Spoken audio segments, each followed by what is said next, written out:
지난 시간까지는 창조주 하나님이라는 주제 3가지 질문을 가지고 우리가 배웠고요. 오늘은 이제 사람 6가지 질문을 가지고 또 말씀드리도록 하겠습니다. 4번째 질문이죠. 하나님께서 사람을 만드신 목적은 무엇입니까? 성경 말씀을 먼저 말씀드리겠습니다. 창세기 1장 26절 27절 말씀. 하나님이 이르시되 우리의 형상을 따라 우리의 모양대로 우리가 사람을 만들고 그들로 바다의 물고기와 하늘의 새와 가축과 온 땅과 땅에 기는 모든 것을 다스리게 하자 하시고 하나님이 자기 형상 곧 하나님의 형상대로 사람을 창조하시되 남자와 여자를 창조하시고. 창세기 1장에는 하나님께서 세상을 만드신 그 어떤 것을 자세하게 기록이 되어 있죠. 특히 오늘 26절, 27절 우리가 다시 한번 보면 하나님이 이르시되 우리의 형상을 따라 우리의 모양대로 우리가 사람을 만들고. 여기 아주 굉장히 중요한 우리라는 단어가 들어있어요. 하나님이 어떻게 보면 하나님이 우리의 형상을 따라 우리의 모양대로, 참 특이하죠. 복수를 취했잖아요. 우리의 형상. 우리가 믿고 있는 하나님은요, 한 분 하나님이시지만 또 삼위를 갖고 계신 하나님이에요. 그래서 우리가 보통 고백하기를 삼위일체 하나님이다 그렇게 알고 있죠. 근데 이 삼위일체란 말 자체도 사실 하나님을 표현하기는 부족합니다. 이 삼차원 공간에서는 이 삼위일체란 말을 해석하기가 굉장히 어려워요. 그래서 이 삼위일체 때문에 또 이단이 생기고 말이 굉장히 많은 것이죠. 근데 그 어거스틴이라는 사람의 그 삼일체론의 책을 봐도 우리가 그런 것을 느끼지만 그런 대가임에도 불구하고 그분도 삼일체에 대한 설명이 굉장히 부족하고 어떨 땐 좀 황당할 때가 있어요. 어쨌든 이 삼차원 공간에서는 하나님을 설명할 길이 사실은 없어요. 그래서 하나님의 속성에서 우리가 불가해야 한 분, 하나님은 우리가 불가해야 하다. 그것이 하나님의 속성 중에 하나예요. 그 신학에서 배우는데 어쨌든 성경에서 우리에게 말씀하신 것만큼 우리가는 알아야 되겠죠. 삼위일체의 하나님. 예전에는요, 성경을 읽고 문제가 생기고 또 의문이 생기면 굉장히 답답하고 신앙이 어떻게 보면 좀 후퇴하고 또 낙심하고 떨어지는 그런 것을 겪었어요. 그런데 실제로는 그렇지 않습니다. 어떤 면에서는 성경을 읽었을 때 우리가 하나님에 대해서 어떤 의문이 생기고 또 답답함이 생기고 하나님에 대해서 우리가 완전하게 알지 못할지라도 그것이 우리의 신앙에 영향을 줄 수는 없어요. 왜냐하면 우리가 마치 구구단을 외우듯이 하나님에 대해서 완전하게 안다면 우리가 하나님인 것이죠. 우리는 피조물에 불과하고 창조주 하나님을 우리가 완전히 알 수는 없어요. 그렇기 때문에 오히려 우리가 성경을 읽으면서 어떤 부분에서 정말 참 이해하기 어려운 부분을 만났을 때 우리의 신앙이 오히려 떨어지지 않고 낙심하지 않는 이유가 거기 있어요. 하나님이시기 때문에 그래요. 신앙이 높아질수록 하나님을 하나님으로 인정하는 것이 굉장히 중요합니다. 근데 적어도 우리가 하나님에 대해서 이해할 수 있을 정도의 모든 것들을 하나님은 이미 이런 말씀을 통해 성경을 통해서 우리에게 계시하셨기 때문에 우리가 그것 때문에 의문이 웬만한 의문은 다 해결이 됩니다. 차차 우리가 말씀을 이렇게 나누면서 정말 이런 말씀들이 하나님의 말씀 속에 있구나라는 것을 깨달으면서 굉장히 기쁨을 누리게 될 겁니다. 다시 말씀을 제가 봉독해 드려요. 하나님이 이시되 우리의 형상, 여기 우리 구약에는 이 삼위일체 하나님에 대해서 여러 성경 구절로 증거하고 있지만 특히 이 창세기 1장 26절에 우리의 형상, 우리의 모양. 예전에 제가 성경 공부할 때 어떤 분이 여기 왜 우리라 그랬죠? 하나님이 이시되 내 형상을 따라 나의 모양대로 하죠. 우리라고 그랬는데 잘못된 거 아니에요? 이렇게 물었죠. 그때 제가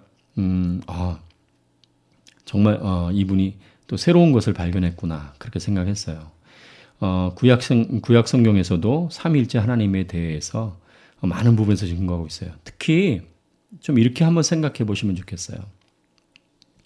사랑이라는, 우리는 하나님을 사랑이시다 이렇게 말씀하잖아요. 그런데 사랑은요, 혼자 할 수 있는 것이 아니에요.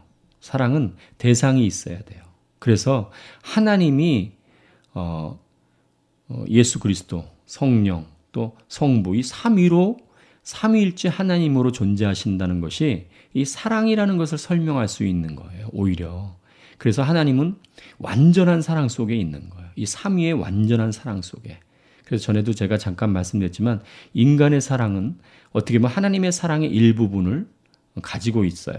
왜냐하면 여기 오늘 이 26장 27절에도 하나님의 형상대로 우리를 만드셨기 때문에 하나님의 어떤 속성이 우리에게도 드러나 있어요. 그러니까 사실 하나님은 우리를 통해서 하나님의 사랑을 증거하기를 원하는 거예요. 그래서 우리에게 생명나무를 허락하셨고 하나님의 생명을 허락하신 거예요. 그래서 예수님이 이 땅에 생명으로 오신 거죠. 그러니까 예수 그리스도의 생명으로 연합되고 그분의 생명으로 살아가는 사람은 하나님의 그런 속성, 예를 들어서 사랑 같은 것이 나타날 수밖에 없는 거예요. 그래서 많은 우리 역사 속에서, 기독교 역사 속에서 수많은 하나님의 사람들이 정말 생각할 수 없는 그 사랑을 실천하고 드러낸 것을 우리가 알 수 있죠. 자, 오늘 문제가 뭐냐면 하나님께서 사람을 만드신 목적이 무엇입니까? 그랬습니다. 우리가 이 성경을 통해서 그 근거를 그 답을 찾을 수가 있는데 우리의 모양대로 우리가 사람을 만들고 왜 만들었냐? 그들로 바다의 물고기와 하늘의 새와 가축과 온 땅과 땅에 기는 모든 것을 다스리게 하자 하시고 하나님의 형상대로 남자와 여자를 만드신 거죠. 그러니까 하나님께서는 이 모든 세상을 창조하시고 난 뒤에 우리를 창조하시고 인간을 만드신 뒤에 인간으로 하여금 이 모든 우주 만물을 잘 다스리고자 만드셨어요. 그것이 우리의 인간의 목적이에요. 보세요. 근데 우리 인간이 인간의 목적을 상실했어요.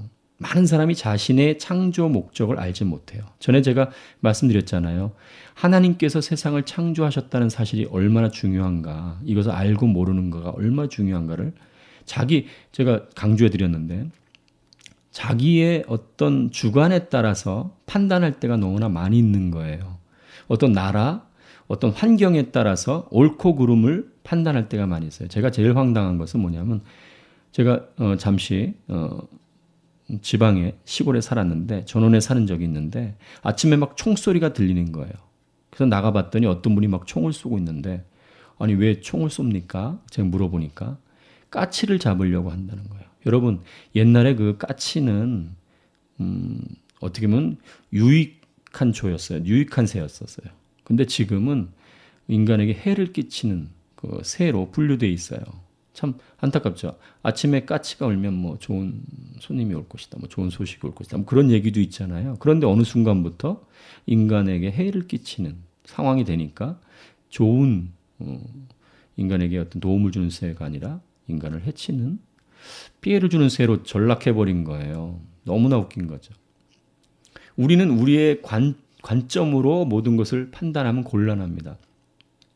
어떤 문화에 따라서 전혀 다른 우리 문화 같은 경우에는 좋게 생각하고 칭찬받는 문화고 인정받는 문화지만 그게 다른 나라 가면은 정반대의 결과로 나타날 수도 있어요. 그러니까 인간이 인간의 관점으로 어떤 선악을 판단하는 것이 굉장히 위험한 겁니다. 특별히 하나님께서는 하나님의 관점으로 우리를 창조하시고 하나님의 관점으로 세상을 보기를 원하고 하나님의 뜻대로 세상을 잘 다스리기를 원해요. 우리는 정말 지금의 현실을 한번 돌아보면 인간의 삶이 얼마나 피폐한지를 우리는 알 수 있어요. 유튜브나 이런 동영상을 한번 보시면 기가 막힌 일들이 너무 많이 있어요. 전에도 한참 그 어린이집 때문에 우리가 굉장히 충격을 받았는데 어린이집 아이를 돌보아야 할 사람이 아이를 막 때리고 그래서 아이가 막 날아가더라고요. 제가 그거 보면서 굉장히 충격을 받았는데 그것뿐만이 아닙니다. 어린 아기가 자꾸 운다서 막 아이를 때리고 정말 상상할 수 없는 그런 일들을 지금 우리 주변에서 많이 봅니다. 인간은요, 만물의 영장이라고 그래요. 근데 정말 만물의 영장입니까? 하나님께서 우리를 만물의 영장으로 만드셨지만 요즘 어떻습니까? 조금만 전염병, 그런 전염병에도 두려워하고 또 자연재해로 인해서 수많은 사람이 그냥 목숨을 잃어버리는 거예요. 자연을 지배하고 다스리기보다는 자연의 지배를 당하는 거예요. 근데 많은 사람들이 그래요. 이것이 인간이 이런 어떤 환경을 파괴했기 때문에 그렇다. 왜 환경을 파괴했습니까? 하나님이 창조하신 세상을 우리가 망가뜨리고 있는 것이죠. 우리가 환경을 우리 나름대로 우리 유익을 위해서 막 사용하다 보니까 마구 개발해가지고 그래서 그 개발한 그것 때문에 우리가 피해를 굉장히 많이 겪는 것이죠. 하나님께서 우리를 창조하신 근본의 목적을 우리가 안다면 그 역할을 감당한다면 지금 우리가 고민하는 모든 문제가 사실은 해결될 겁니다. 부도 보십시오. 몇 사람 아주 적은 소수에게 다 있습니다. 대부분의 사람은 너무나 없어서 허덕입니다. 정말 평생 자기 먹고 살고 자기 사는 거에 충분한데도 불구하고 어마어마한 것을 그냥 보관해두고 풀지 않고 살아가죠. 전혀 나누지 않고 살아가죠. 그래서 세상이 점점 강팍해지고 힘들어지고 어려워지는 겁니다. 하나님께서 우리 인간을 만드셨을 때 만물의 영장으로 만드셨을 때 자연에게 지배를 당하고 질병에게 지배를 당하고 어떤 이 환경에 지배를 당하라고 만든 것이 아니고 그런 환경을 지배하고 다스리라고 만들었는데도 불구하고 인간이 자신의 창조 목적을 잃어버렸습니다. 그래서 자신이 판단하는 자신이 선과 악을 결정하는 하나님으로서의 삶을 살다 보니까 세상이 전쟁과 기근과 수많은 어려움이 있는 것입니다. 오늘 이 말씀 굉장히 중요합니다. 하나님께서 사람을 만드신 목적이 무엇입니까? 그 목적을 분명히 알고 살아가는 것이 굉장히 중요하다는 사실을 다시 한번 강조해 드립니다. 하나만 더 말씀드리고 싶어요. 그건 뭐냐면 인간을 만드시고 인간으로 하여금 이 모든 세계를 다스리라고 말씀하셨잖아요. 그럼 인간은 자신에 맞는 역할이 있는 거죠. 그 가정도 보면 아버지가 있고 어머니가 있고 또 아들이 있고 또 할머니 할아버지가 있죠. 그러니까 자신의 맡은 역할을 얼만큼 잘 감당하느냐가 바로 하나님의 이 창조 목적과 부합되는 거예요. 그게 회개하고도 연결돼요. 그래서 세례요한이 세례 줄 때 도끼가 나무 뿌리에 놓여 있다. 회개에 합당한 열매를 맺지 아니하는 나무다. 다 잘라버린다. 찍혀 불에 던지문다. 이렇게 얘기할 때 많은 사람들이 그럼 나는 어떻게 해야 됩니까? 그랬을 때 군인도 오고 세리도 오고 그렇죠. 그럴 때 그 세리의 역할 또 군인의 역할에 대해서 분명히 얘기합니다. 그러니까 자기가 자신의 역할대로 사는 것이 회개입니다. 그것이 신앙이고요. 그러니까 아버지는 아버지, 어머니는 어머니, 자식은 자식, 또 내 직업, 내가 갖고 있는 일, 그거에 대한 책임을 가지고 정말 그것을 통해서 유익을 끼치는 삶을 사는 것이 굉장히 중요하다는 얘기죠. 이것을 꼭 기억하시기 바랍니다. 하나님의 창조의 목적이 무엇인가를 고민해 보는 것은 우리 영적으로 굉장히 큰 도움이 될 것입니다.